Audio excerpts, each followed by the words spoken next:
Okay.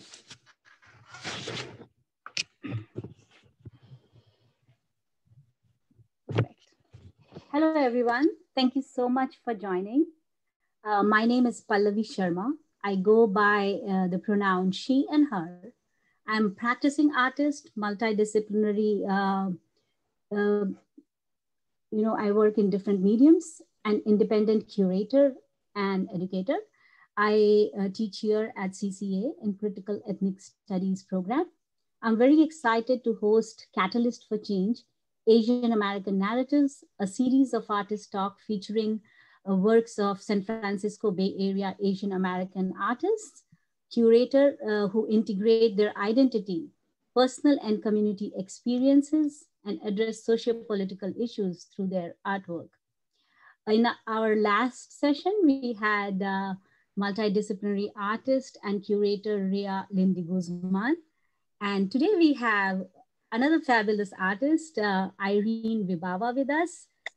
A very warm welcome to you, Irene. Thank you for joining us today. This program is part of the Creative Citizens in Action initiative at CCA and is funded by an endowment gift to support the Deborah and Kenneth Novack Creative Citizen Series, an annual series of public programs focused on creative activism. Please let me begin with land acknowledgement. California College of the Art campuses are located in Huchin and Yelam, also known as Oakland and San Francisco, respectively on the unceded territories of Tian Neo and Ramaytush Ohlone peoples, who have continuously lived upon this land since time immemorial. We recognize the historic discrimination and violence inflicted upon indigenous peoples in California and the Americas, including their forced removal from ancestral lands and the deliberate and systematic destructions of their communities and culture. CCA honors indigenous peoples, past, present, and future here and around the world. And we wish to pay respect to local elders, including those of the lands from which you are joining us virtually today. If you are unsure of whose land you are currently residing upon, we encourage you to visit native-land.ca.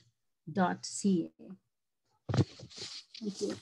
Now a little bit about Irene, our guest speaker today. Irene is a multidisciplinary artist and in visual and performance art, and a plant and insect enthusiast. She is ethnic Chinese, born in Indonesia, and has lived in the US since 1983. She incorporates found objects into her art and delights in uncommon uses of everyday items. Her lifelong interest in art began in childhood.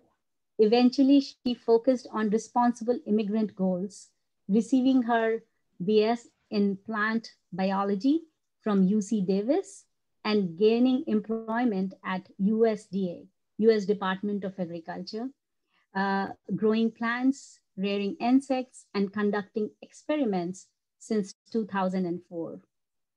In 2006, she started learning art at Berkeley City College. She is an active member of Asian American Women Artists Association, a Place of Her Own collective, and Oneness Buto Dance Group, and Inner Eye Arts, which works for the visibility of Asian American artists in San Francisco Bay Area. Welcome, Irene. We'll have Irene's like 45 minutes of presentation. And after that, we'll proceed to question and answer session. And at that time, we'll switch off the recording so that we can have a candid conversation with Irene. So please take it from here, Irene. Okay. Now I'm going to share. Okay.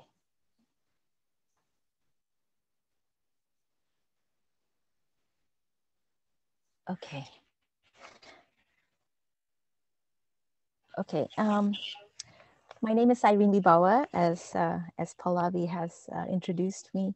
Um, I am so grateful to be here. Thank you, Pallavi and CCA, for allowing me to be here and to speak with all of you. Uh, I wanted to go to art school when I was in high school, but my mother convinced me to go into the sciences. And it turned out that my mom really did know best. And so I have no regrets about that. And so to be here is such an honor. I'm really happy to be here. Uh, let's see. So I didn't realize Pallavi was going to mention all of my history. So I guess I can skip all that. I'm, as she said, and I'm a first generation immigrant, or a 1.5 generation immigrant. And so what I'm going to be talking about is how I got to be here, I guess. It's, yeah. When I was little, I loved drawing and playing with Legos. But focus on my life shifted when I came to the US. And that was to be responsible and to do well in school, go to college, and to get a good job. I'm sorry, I forgot to. So I did that. I went to UC Davis and I got my undergrad degree in plant biology and entomology. And I've been working with plants and insects for almost 30 years. Since I was in high school, I started volunteering at Fullerton Arboretum in Southern California when I was 16. And then I went to college at Davis. And after that, I worked in various jobs that involve plants and insects. I used to work at a herbarium, which is where this picture on the upper left is taken from, where I'd use a microscope to identify plants. And so after that, I went to U.S. Department of Agriculture, where I've been working and still working there. And there I grow plants and raise insects for biological control projects. So every day I use a microscope to look for insect damage on leaves, insect eggs, larvae, adults. I dissect plants, roots, leaves. So I had a lot of experience with it. And I relied on the microscope so much. And after I got my permanent job, I felt that I had already checked off the boxes that I was supposed to do. Like I went to college. Check. I got a permanent job. Check. I even got my retirement plan started. Check. So I felt like I could start doing, the fun stuff again and go back to the things that I loved as a child. So I started taking art classes again at night at Berkeley City College. But I stopped doing that because they said I took too many classes. I was taking the same classes over and over again. So they said I had to take a break or something like that. So anyway, I haven't gone back in a while. And when I was taking those classes, we were encouraged to go to open studios. And, in the before time, there used to be open studios where there was like designated days and times when you can visit artists in their studios and, support them by the things that they're making. And so anyway, in one of those studios, I met Cynthia Tom, whose dioramas inspired me. And she was kind enough to share her materials with me. But after talking to her for a while, I realized that I had everything, or I could just find stuff all around my house that I didn't really need to drive back to San Francisco to, get more stuff. So Um, and then I eventually bought a used microscope, and I just started making dioramas. And my coworker at the time had a toddler, and so she offered me baby food jars, these empty baby food jars. And I'd like to say that I believe in fate, and I believe that, that the universe has a plan for me. But the truth is that I'm a bit of a hoarder, and and also a cheapskate. So of course I said yes. They were free, and there were so many of them.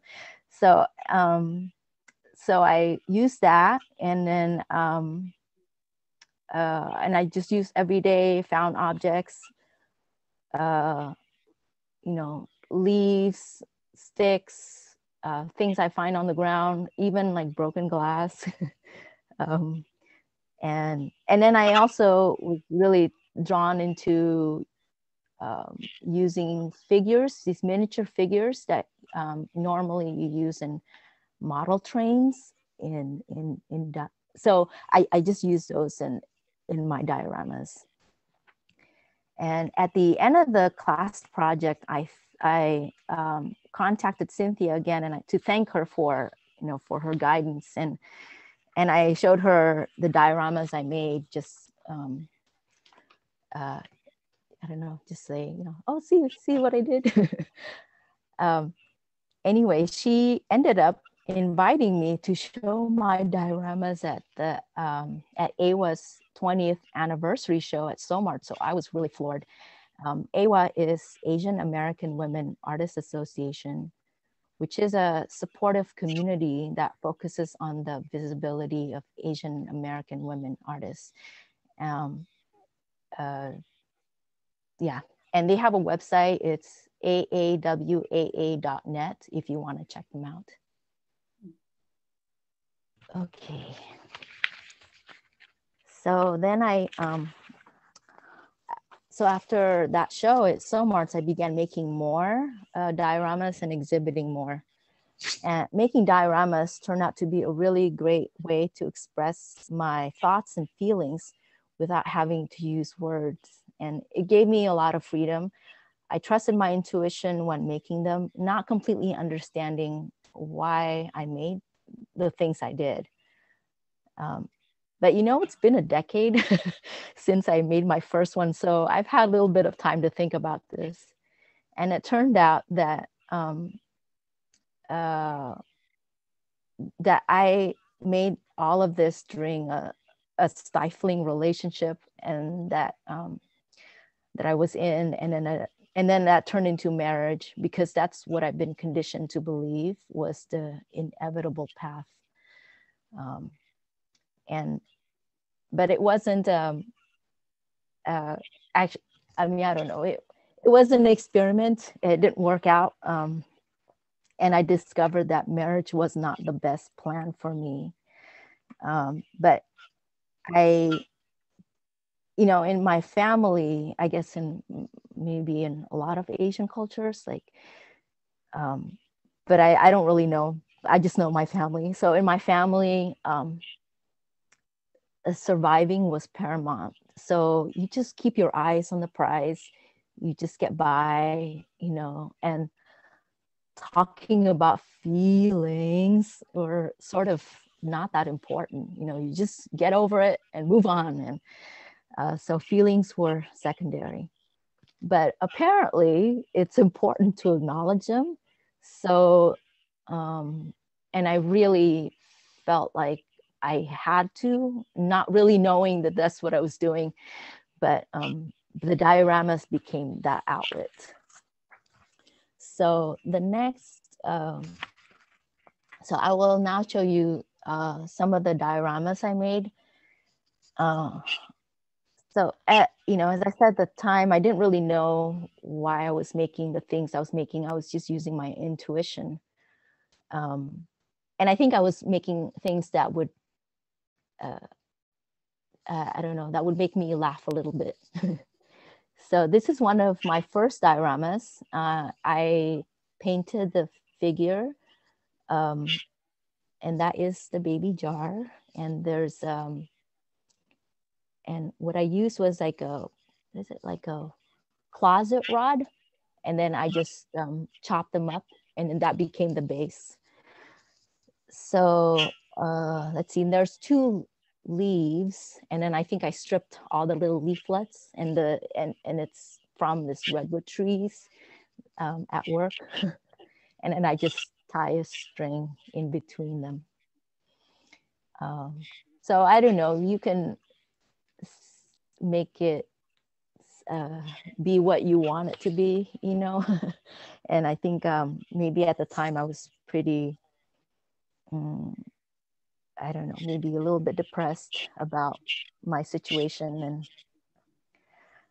and thinking about how impossible mundane tasks, like, you know, doing the laundry, how impossible that those tasks can feel.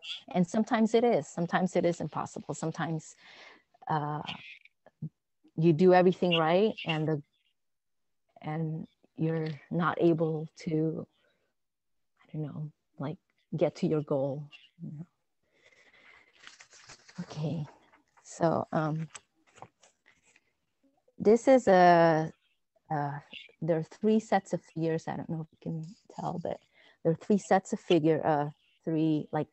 couples, and then I think there's one that has 3 people there. But anyway, they have their heads wrapped in cotton ball. And I had a lot of works that are similar to this, and that they just reflect feelings of isolation, inability to communicate, or being caught up in your own world, that we don't see each other even when we stand facing each other, you know, those sorts of things. But you know, when I look at this today, I think, oh, that's not what I see anymore. I see this as, you know, us talking to each other on Zoom. Now we're just like talking in the Zoom cloud, you know. We're yeah, so that's what I see now. The next slide. Okay. So this has 2 figures and a glass. There's an older woman and a younger woman, and they're looking at each other through a broken piece of glass. And, you know, I'm not sure exactly what it is about, why I decided to make it when I did. But this might be about my distorted view, or my distorted expectations of myself. You know, either was younger, looking into when I get, you know, when I grow up, or, you know, as I get, when I'm older now, thinking, am I don't know, not, or just reflecting on my youth. So anyway,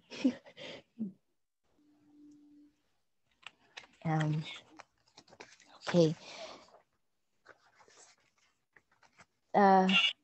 When my family first immigrated to the U.S., we bought a restaurant from another Indonesian family, actually, and it was called Rustlers BBQ, a Texas-style barbecue restaurant with a side Indonesian menu. And it was difficult to run the restaurant, and we had it for I don't know, like maybe like 7 years, perhaps. My family went into debt trying to keep this restaurant open. But today when I see this, I think, oh, I might just call this essential worker.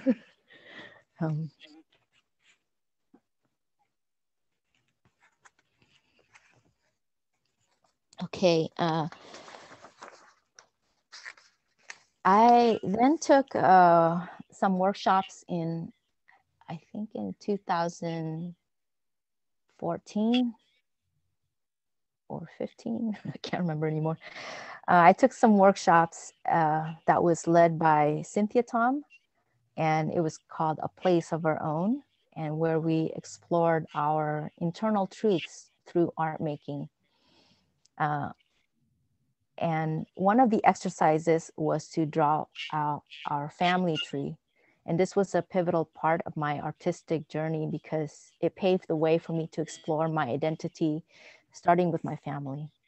In the same time period, I also discovered old family photos, and I scanned them all in, and I talked about them with my parents. And one of the questions I've asked in the past is, why did we come to these stories? But then I decided to ask a different question. I asked them why we left Indonesia. And so that really unlocked stories about my family.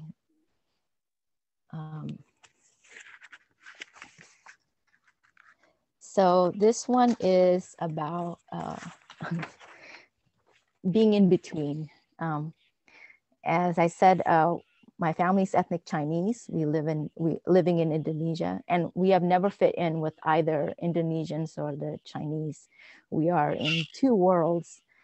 I think maybe a lot of people feel the same way here. Starting in the colonial rule in the 1800s, laws were put into place specifically against ethnic Chinese. There were more than 50 laws put into place targeting ethnic Chinese minority that included replacing their Chinese names with more Indonesian sounding names, or at least less Chinese sounding names. They also forbade the practice of traditional Chinese Chinese traditions. So, for example, we didn't celebrate Chinese New Year, and I didn't really celebrate it at all. Even after coming here, it was just something that we see other people do, but we didn't do it ourselves. There was also laws forbidding the language from being spoken or learned, and all media involving any kind of Chinese language was banned.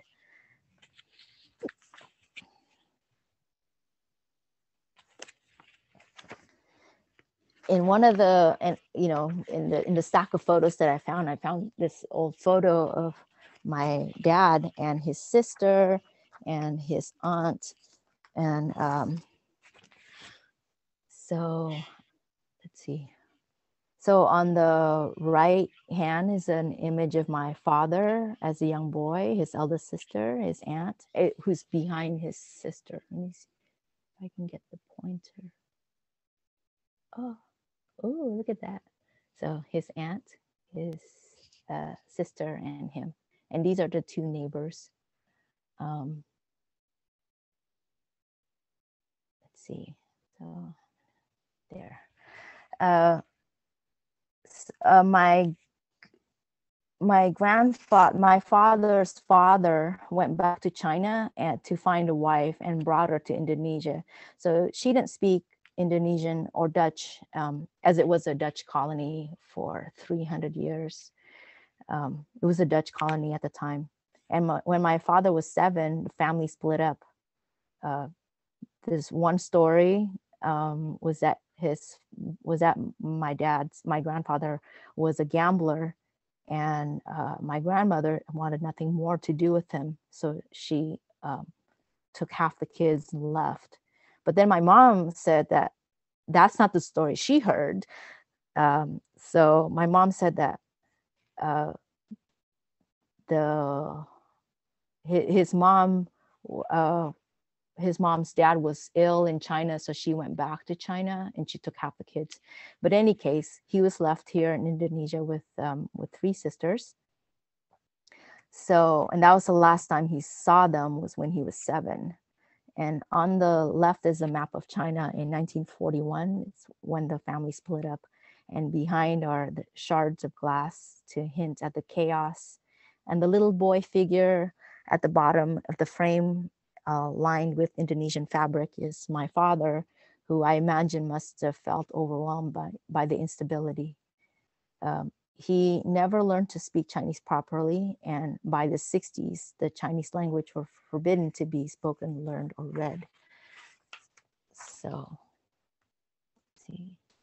And this one is about my mom's side. So my mom is there with her 4 sisters, and there's 2 images here. And the front is image of her oldest sister, who, let's see, who's dressed up in boys' clothes, because her father wanted boys. And the way my aunt told me the story was, she said, he tried 5 times and they were all girls. So she was, and then she thought it was kind of funny, but I don't know, I guess she couldn't laugh at herself. But he wanted boys so badly, he gave them all boys' names and dressed them all in boys' clothes until they were about 3 or 4 years old. And then I think he finally accepted that he had daughters and not sons. And let's see here, so that's, I can't really tell if, I mean, kids are kids, so I was like, I couldn't tell if the clothes were boys' clothes or not, but my mom insisted they were boys' clothes. So, okay, this is my great grandmother, whose name I will probably butcher in pronouncing, since I don't really know how. So I think it's pronounced Tian Neo, and I'm really sorry if I mispronounced it. And there's there's an image of her, and then there's this form behind, so you can see the form here a little better. And as indicated on this form that she was forced to fill out,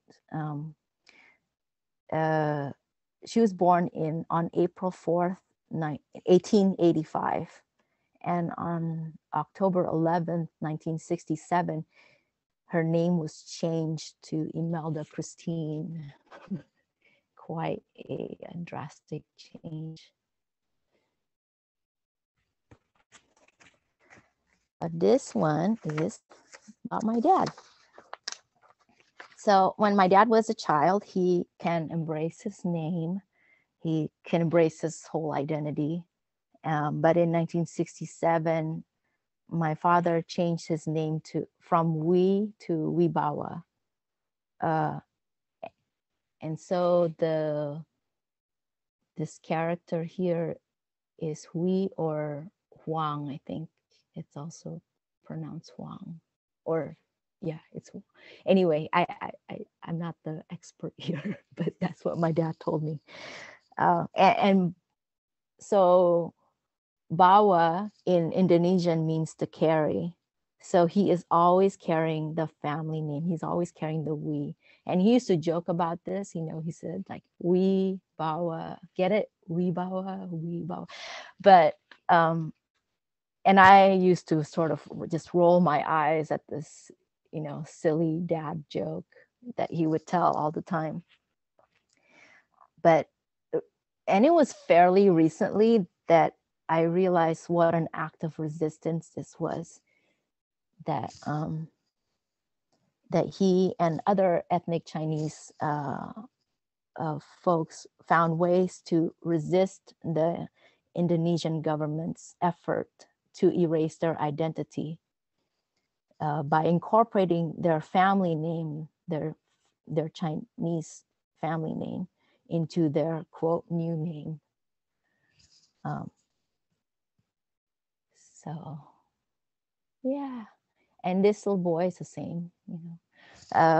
This little boy that stands with him is still with him today. And that's just him, like it's your younger self, right? You're the child in you, which is I made this a few years ago, but it's especially poignant today since he has Alzheimer's disease. So time is very different for him. Okay. And one of the stories that I uncovered was about my great aunt. Again, I'm probably going to mispronounce her name. And my great aunt is Tian Neo. And she was placed in a mental institution in the 1940s. She died in the mid 50s or early 60s, depending on whose memory is deemed more reliable. I mean, and when I say in the mid 50s, I mean, she died in 1950s or the early 1960s. She was either in her mid 30s or early 40s. And the only verified picture of her is in a photo taken at her father's funeral, which is here. And she's here number 4. And this is a photo of the neighborhood where the institution took place, where the mental institution took place, taken about the time she was alive.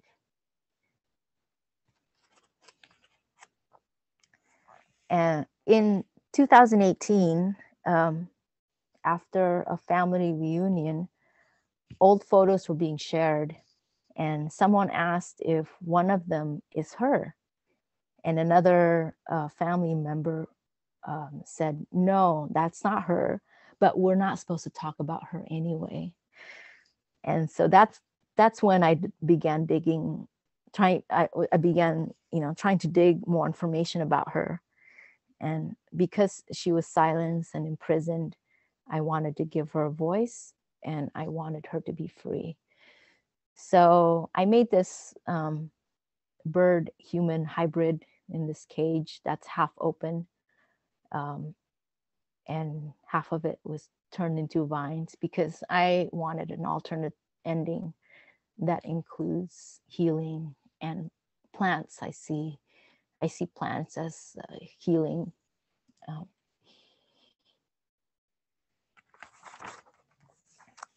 So here, the artwork that I do is mostly for myself and my family. So I don't sell my work in general because it's, especially the ones that are based on my family history, and it feels kind of weird to sell it. So it's a really good thing that this isn't the profession that I rely on for earning money. So I just want to thank my mom for pushing me to go into the sciences. And I want to tell my family stories because it is how I tell them that their stories matter, that they matter. And I hope that you see that my family are just simply people, they're just ordinary, simple human beings. And just as their stories are worth telling, I hope you realize that the stories that belong to you and your families are just as worthy of telling. Okay. And since I, after devoting so much of my energy and time on the past, and on me and my feelings and on the past and my family's internal truths, I branched out to the present and to the community I live in. I got to be a part of a show called Bridge the Ballot that asked us to focus on issues that matter to Richmond community, as I live in Richmond. And as much as I want to branch out, it turns out that I'm still looking pretty inwardly. So I care about pets, food, and our environment. I approached 3 Richmond-based nonprofits, and I asked for their permission to use images that were posted on their social media in my art. I just drafted a really simple MOU and donated 100% of the proceeds to their organization.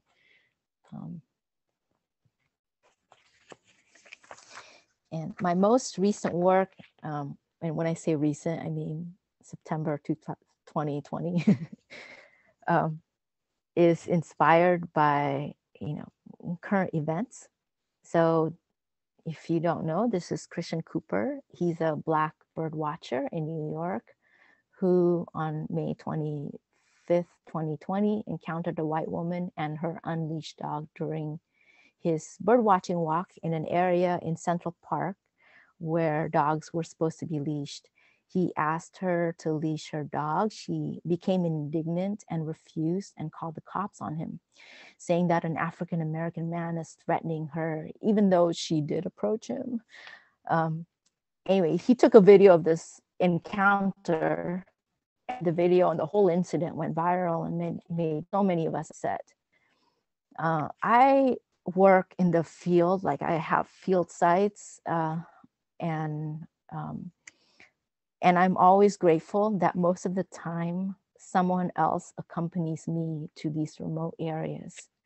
Many of my coworkers are white males, and I hate to say this, but I'm going to admit it anyway. But that eases my mind.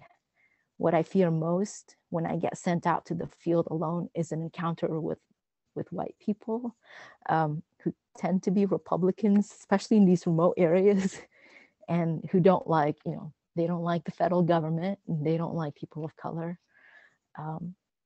So I feel like I ticked off all their boxes.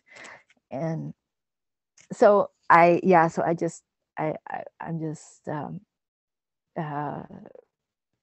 I'm just eased. My mind is eased when my coworkers go with me. I have gone there by myself, but I'm always like really scared to. I just get really scared.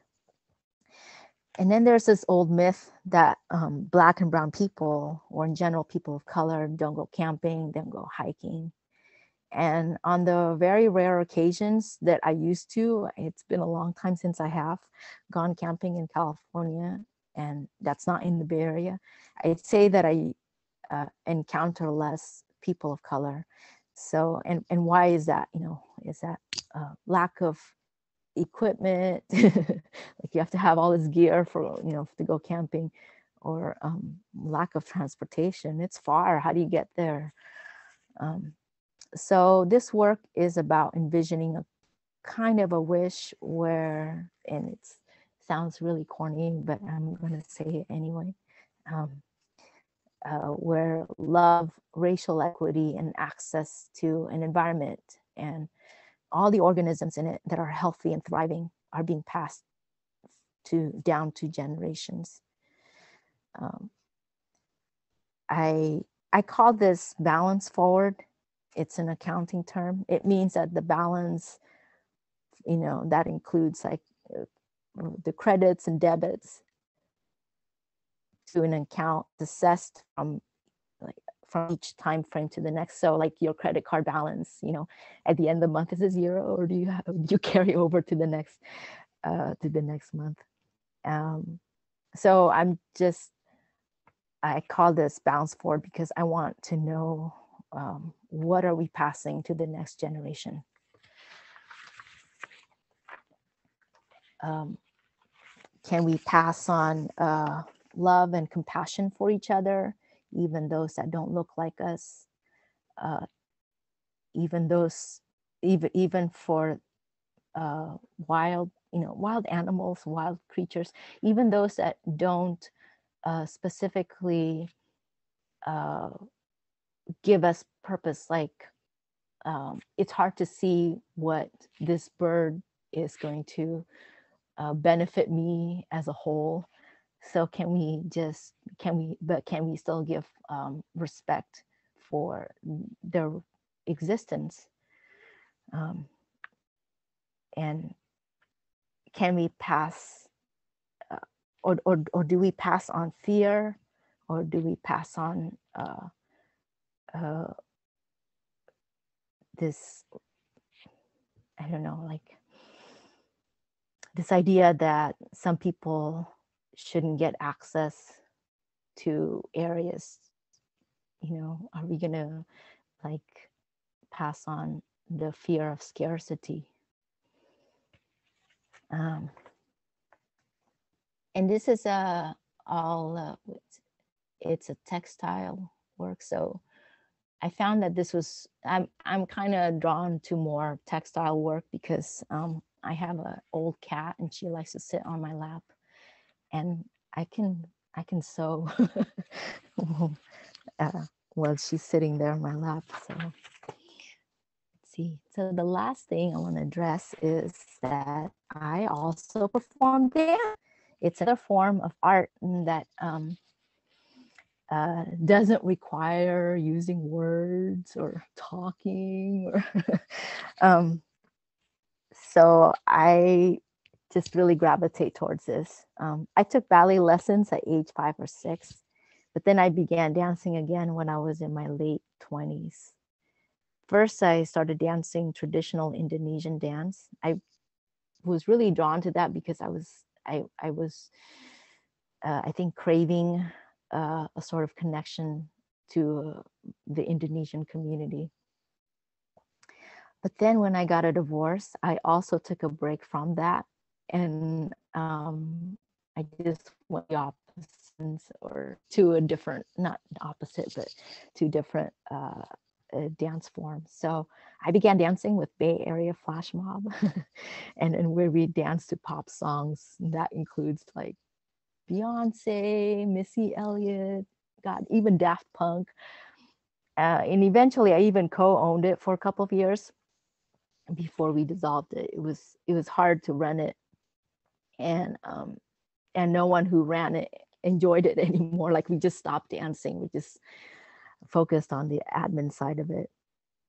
So then I began to do performance art, and now I'm really into Buto, which is a Japanese dance theater created following World War II. And I think what I liked about it is that there was more freedom to not shy away from darker themes like sadness and grief.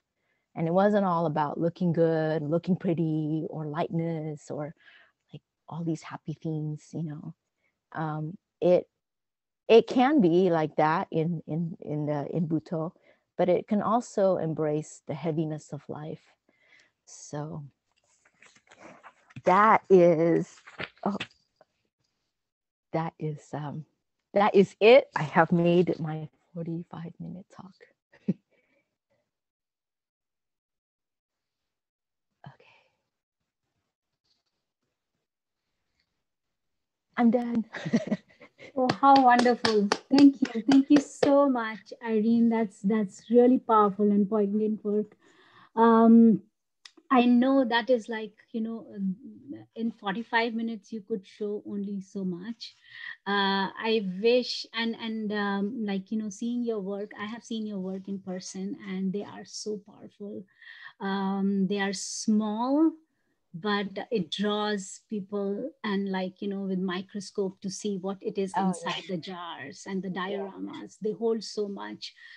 So thank you so much for coming today and, talking about your work, which actually asks us question, like, and especially when you talked about balance forward, Oh, and it asks all of us, like, which kind of world we are actually going to give forward to our, next generations to come, which kind yeah. of world we are living forward, which kind of creative strategies we can pursue, so that we can be Mhm. free of clutches of discrimination and racism, our relation to environment, and all so many different issues, and especially like how you weave your personal narratives and in a historical context, and the complexities of it, and how it impacts the people of minority groups. That's incredible.